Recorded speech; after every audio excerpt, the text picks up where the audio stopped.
everyone, Hybrid Who here, bringing you my haul from Pensacon. I'm going to show you what I got, and then my friend M Kicks is going to show you what he got, and then we'll just talk about the con real quick, nothing drawn out. Wasn't what I initially planned on getting to begin with, but I found this Zuckuss action figure, so I got it signed by Catherine Monroe. She was going to be there, so I got that signed. My Peter Davison 5th Dr. Sonic, and then the custom Colin Baker Sonic. They were very nice guys to chat with. I got to speak with them again later after autographs because they didn't have anyone at their booth for a while. I added a photo op with Jonathan Frakes. I'd met him before, but I just didn't have money for a photo op that time, so I added a photo op. And then I was going there for the dual doctor photo op with Colin and Peter. I got this 10th Doctor poster print from a local artist, or I guess probably local. His name's Jim Messling. Give me a second. I realize now I forgot to pull out. I got a business card I wanted to show off with social media set. He has a social media presence. Jim Messling, that's his website, his public social media info. So if anyone wants to order a print, I think this was his only Doctor Who print, Tennant in the TARDIS, but I thought it was really cool. Joel Adams was there. He's the guy who did the character design for King of the Hill. So I got him to get me this Hank Hill sketch. I thought it was really cool. I picked up Silence Funko Pop. It's one of the few that I don't have for my Doctor Who collection yet. So I got that there for retail. It was like $12. For my mom, for Mother's Day, I got her this Jonathan Frakes autograph. She really liked him on Star Trek The Next Generation. So I went ahead and I picked that up. I'm going to give it to her for Mother's Day. On our way out, it's kind of neat. This one guy gave us these like fake $1,000 bills with a caricature of Superman.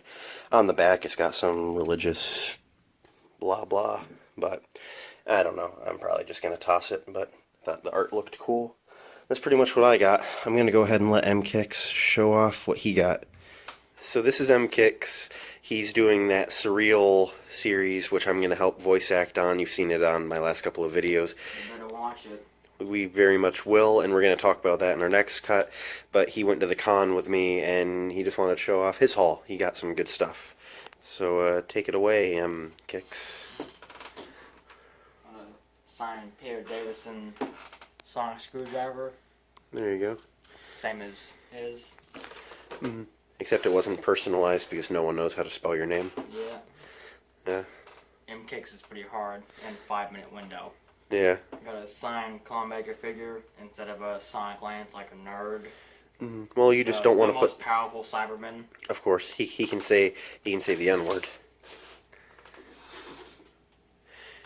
Mr. Clark from Stranger Things, Randy Hayes or Hazen.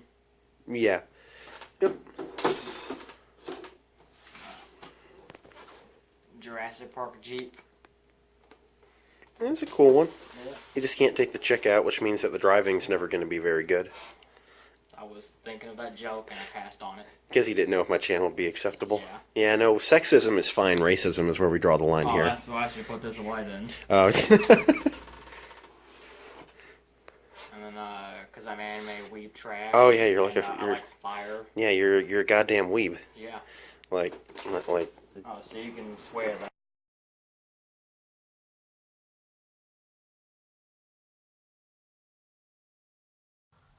Hey guys, it's been a couple of days since the haul video that I opened this with. We were pretty tired after that and couldn't really come to anything really concise. So I'm back home now. This is the following Saturday, March 2nd. The con was January 23rd. And I've just kind of given it a week to really put my thoughts together and what I thought about the con. And I gotta say, it was a pretty good one. Not without issues, but the issues weren't like with the con itself as much as the venue that they chose to have the con at. So I'm just going to go through what I did that day, and then at the end, just things that I generally had issue with. So first, we couldn't find a time that, like, the thing started. Like, I couldn't find it on the website or anywhere. Like, it just said, running Friday, Saturday, Sunday, or Thursday through Sunday. And I couldn't find, like, open doors at 9. So, but I've been at a lot of cons, and most of them do start around 9. So we opted just to go at 9.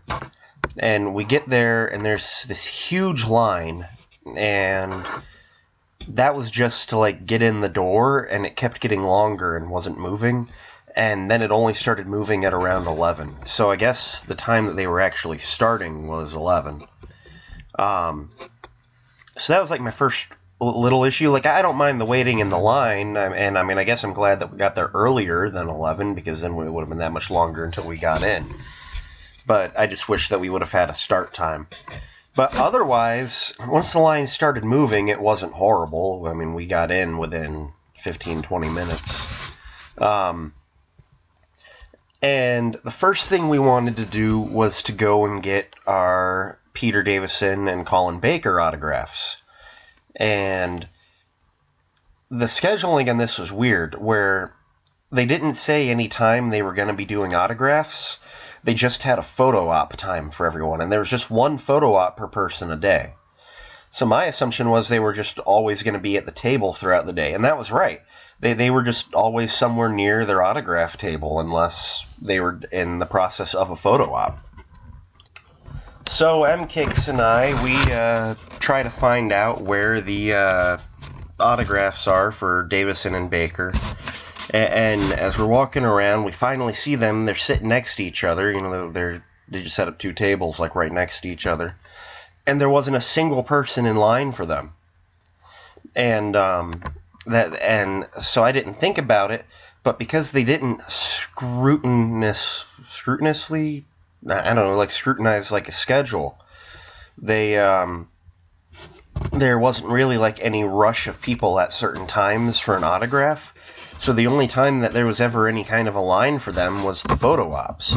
So we actually got to talk to both of them for a few minutes before anyone else came up. And both of them were absolutely wonderful people to talk to. I enjoyed my conversation so much I went back later in the day. But after that, Em and I split up. He was going to meet... I can't remember his last name. His first name's Randy. He was Mr. Higgins on Stranger Things. And Randy Havens. So Em went off to meet Randy Havens, who we had to actually wait for a bit. And I went off to find Catherine Munro. She played Zuckuss in Star Wars, The Empire Strikes Back. I had a figure of her, and I personally, out of all the bounty hunters, Zuckuss is the one I think is the coolest looking. So when I saw she was going to be there, and coincidentally, a couple days before, I was at a Disney store, and they have an exclusive Black Series figure of Zuckuss, I bought two, because I figured, that'd be something neat to get. And it is. I'm glad I have it. But I went and met her. There was no one in her line. She was absolutely wonderful. She and I talked for 10 minutes, probably, before anyone else even came up. So we just chatted about, Empire, and then she's been in Doctor Who a couple of times. So it was cool to talk to her. Afterwards, I went off to find Em, and we figured we'd go down to the vendor floor. Well, first we went out to the car, because we weren't going to carry our autographs around. So we went out to the car, and we dropped off our signed goodies at the car, and we had to go through the line again to get back in, so it took like 20 minutes to get back in. We decided then that unless it was something that we really couldn't carry, that we weren't going back to the car, and that worked pretty well after that. But we go down to the vendor floor. Now here's where the big issue was with the venue. This place was labeled as a convention center. It's this big 4-story looking building. But the center of it was like a hockey ring. At least that's what I assumed it was. There wasn't any ice, but they had like the markings where, like you would put... It was either hockey or, I doubt it'd be soccer, but I guess they both have like nets at the end. But like, it had, like Coliseum style seating, and it went all the way up to the 4th floor. and the vendors were set up in the ring. And this big building is kind of like an oval shape, and it was weird. I didn't work it out until we went to the vendor floor, but this wasn't like a standard convention center. It was like a hockey ring with like office rooms around it. Because like just surrounding the ring were rooms, and then every room had probably 20 actors in it, but it was just weird. It was a weird layout, and it didn't work very well for the amount of people they had, because huge room, but you're looking at the ring, and the ring is a tiny floor in the center of this massive area. And you have to enter it from the 4th floor and walk down the stands in. But at the 4th floor, there's a big walkway around, and that's where they had all the artists. So before we even went down to the vendor floor, we did a walk around the artist table, and they had some really cool people there. They had a guy who did a bunch of the Doctor Who comic book covers for Titan Publishing, and he had all sorts of prints and art for sale, and I didn't buy anything from him, but that was neat. Walked around a little bit. Mostly our first loop around there was just browsing. It was cool to see. And then we go down to the vendor floor, and we probably did 1 or 2 laps of the whole thing. But you couldn't really see any of the booths or get into any of the booths because it's just absolutely swarming with people. And I've been to cons. I know that they're busy. But it was just too many people for the space they had. It wasn't spread out enough. So that was unfortunate.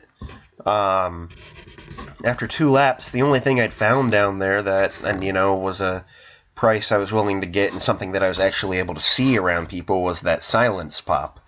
I think that brings my needed list down to 6 or 7. I know I was down to less than 10 that I needed for a complete Doctor Who pop set. But, yeah, so I found the silence pop. We did like another lap. At that point, I was just tired of having to stand behind people. It was like walking around a Walmart. You try to walk down an aisle, but you got a bunch of people standing there not doing anything but right in the center of the aisle. Well, it was like that.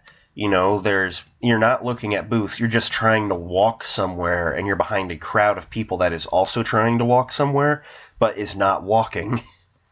And so that was frustrating. So after probably a good look or 2 over the floor, Em and I were like, hey, this is not an enjoyable part of this. Let's just get out of here. Before I left the vendor floor, I realized that I was going to have extra money because I brought a bunch of money for the vendor floor.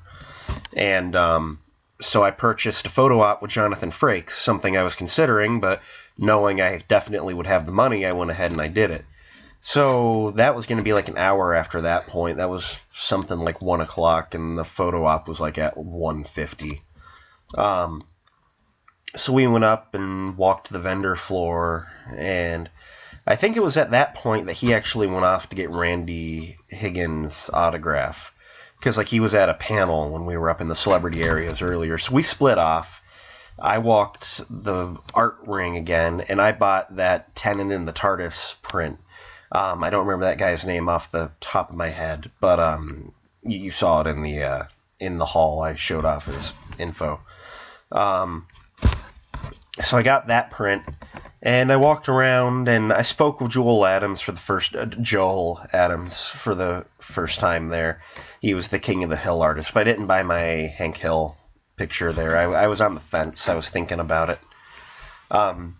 He had one that was identical, but it was sold. He was waiting for someone to come back for it, but I really liked it, and he said that he was making them to order. So he had a couple that were ready, but then he also was making more per order. So I was thinking about it, and I just went and I got in line for the Jonathan Frakes photo op. Now, the nice thing about this was I said it was Coliseum seating. They had a section of seating cut off for the photo op people, so you aren't standing in a line. You're just sitting in a group of people, and then they come up, and whoever's here for X and X's, autograph or photo, come up to the front. And then out of the whole mob of people, 20 people stand and walk up, and then you're only in line long enough for them to actually take the photo. And if you've ever been to a con before, like the photo op, you aren't really talking to them so much. You go up, oh, hey, hi, you snap a picture, hey, thanks for that, you go about your way. If you want to talk to the actors, a significant amount, you go get an autograph. So, like, the photo lines are running real quick. And so I went and sat down, and probably a half hour later, Jonathan Frakes' photo op was called, and just in and out. Now, I'd met him before for an autograph, but like I said, I had plenty of leftover money, and my mom and I, you saw the Tom Baker autograph, mail order video I did, where I just mentioned that, like, she and I have been watching a lot of sci-fi together lately. Well, she has been open in saying that, like, when she was in high school, Next Generation was airing, and that Frakes was her, like, teenage crush. So, even though I already had an autograph from him, I went ahead up after the photo op, and I got a second autograph, but I had it made out, to her. That way I had something to give her for Mother's Day, except I gave it to her early, but she knows it was a Mother's Day thing. Just, I didn't want to be responsible for it. But, so I went up, and that was the only autograph line I had, and it wasn't bad. It was just, I think the line was only there because some people had come by while he was doing his photo op, and therefore wasn't there. And I only had to wait for like 10 people, and I got to talk to him for a minute or two, and he actually remembered me from my, from the con I'd met him at before. It was only a year and a half before. But, not even. It was like a year and 4 months. But, that con was in Pittsburgh, and on my way there, the rear axle on my truck seized and caught on fire, and I put it out with my nice coat. And then I got towed home, and I took another vehicle, but I didn't have another coat. And I walk in real late wearing a burned-up coat, and he'd asked me about it. I told him my truck caught on fire. And he was like, well, that's a bad day, but hopefully, like an autograph or something could cheer me up. And it did. It made my day. But, I go up and I say, I don't know if you remember me, but I was at Pittsburgh, and my truck had caught on fire, and, and I came in a burned-up coat that I used to put it out. He asked me how the truck was. I told him it's still crappy as ever. He told me that my next vehicle should be an Enterprise. They only break up when they only blow up when the directors say so. I thought that was funny, and I couldn't believe that he remembered me, so that made my day. So anyway, after Frakes, as I'm walking out, I see Davison and Baker don't have, like, a line at all. Again. And I'd already gotten my autographs, and Baker remembered me because that Sonic Lance that I had to custom make and bring in, he was wondering where I'd bought it at, because I guess he's to some extent aware of merchandise that comes out. And they haven't made a toy Sonic Lance, and I told him, they haven't made it for whatever reason, and I had to get it 3D printed. I made up a custom pack. I told him that in the morning. But he was just in shock and awe about that. He couldn't believe that I'd done it. He told me that that was a unique item and that he's never had anyone bring him anything like that. So I impressed him greatly with that, which made me feel very confident in that because I don't know if I said in that video, but it's very rare that I'm satisfied with something that I have to custom make.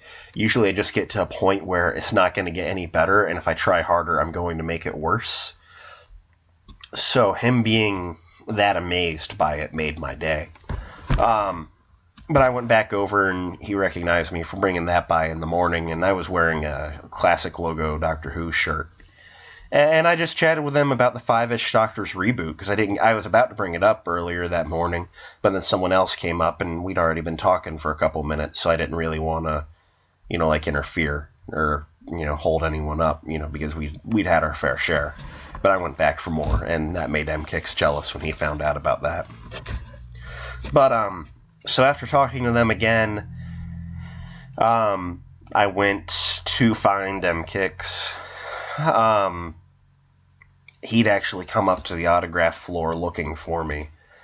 And so we ran into each other, on the other end. And so we go downstairs and sat down in some of the seats for a while. and this was at around 3:15, and because of the way that they'd scheduled all the autographs, we figured a lot of our day was going to be spent standing in line. And really the only line was to get into the building. The rest of the day there wasn't any terrible line.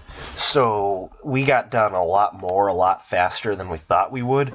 And at like 3, we had done everything we wanted, sans my dual doctor photo op at 4.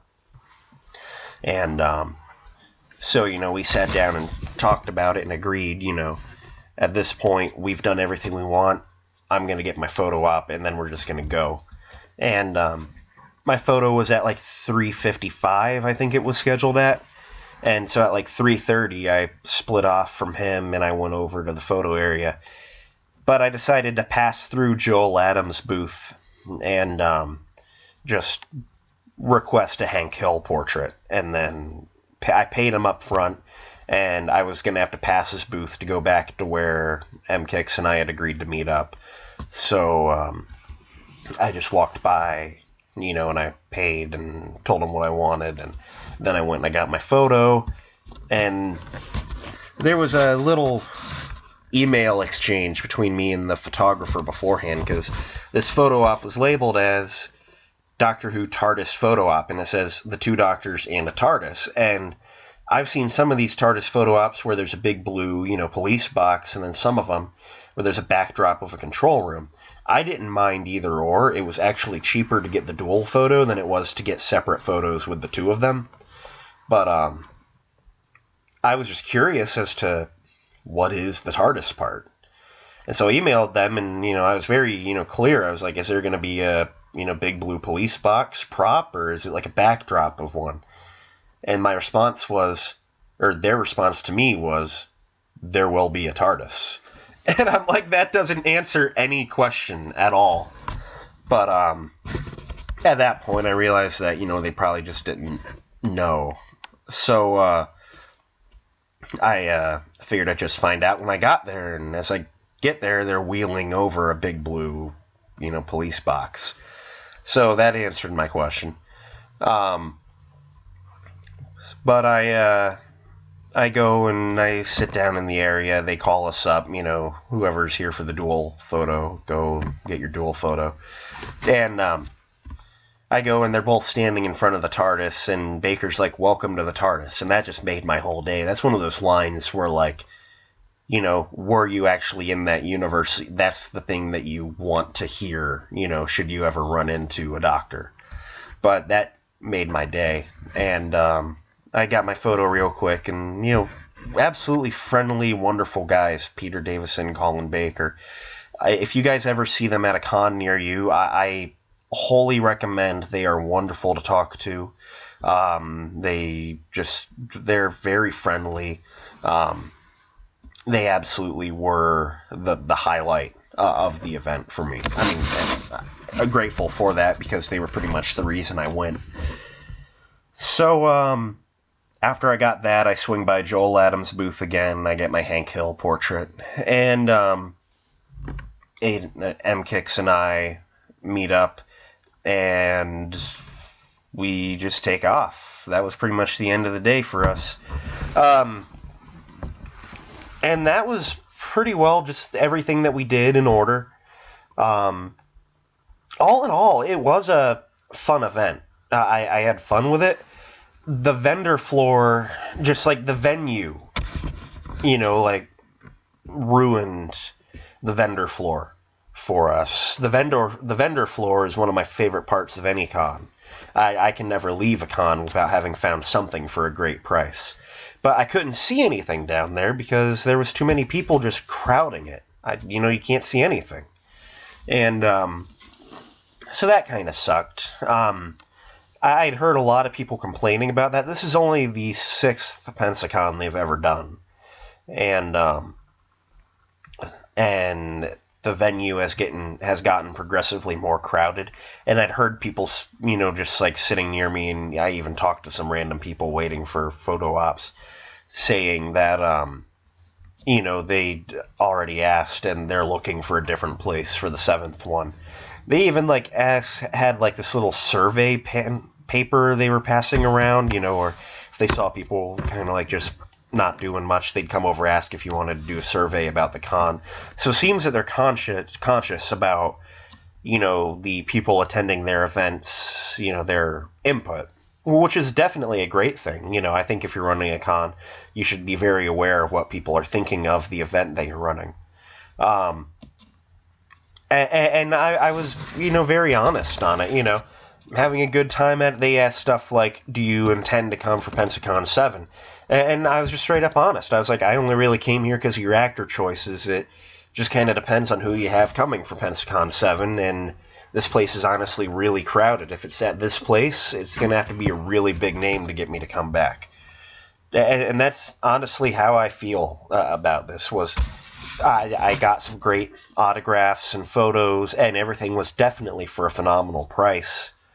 But it was way too crowded. That was end-all, be-all. Just too many people in too small a space. And it was just hard to feel comfortable there. So that's pretty much my Pensacon experience. I think on a scale of 1 to 10, 10 being perfect, 1 being, horrible, I'm going to put Pensacon at a 7. And if it was in a larger, more space-conservative venue, I feel like it very much would have been a 9 or a 10. But I still had a good time, even though the venue was horrible. And that's kind of, like the good time really is just kind of like the good experience overall is really pushing up, the score there. If I had had a bad time and then the venue was terrible, the score would be really different, and this would be a different video. Overall, it was a positive experience, just in uncomfortable quarters. And that's my thoughts. So, thanks you guys for watching and listening, and if you guys, have anything, if any of you guys went to Pensacon, let's talk about it in the comments below. I'm absolutely down to hear anything. Or if you guys have been to other cons, let's talk. I absolutely love talking to you guys in the comments section. And so I'm just going to close off with the typical YouTuber stuff, like, comment, subscribe below, and keep an eye out on the channel. There's some more videos coming. And yeah, that's pretty much it. Thanks for watching. Have a good one.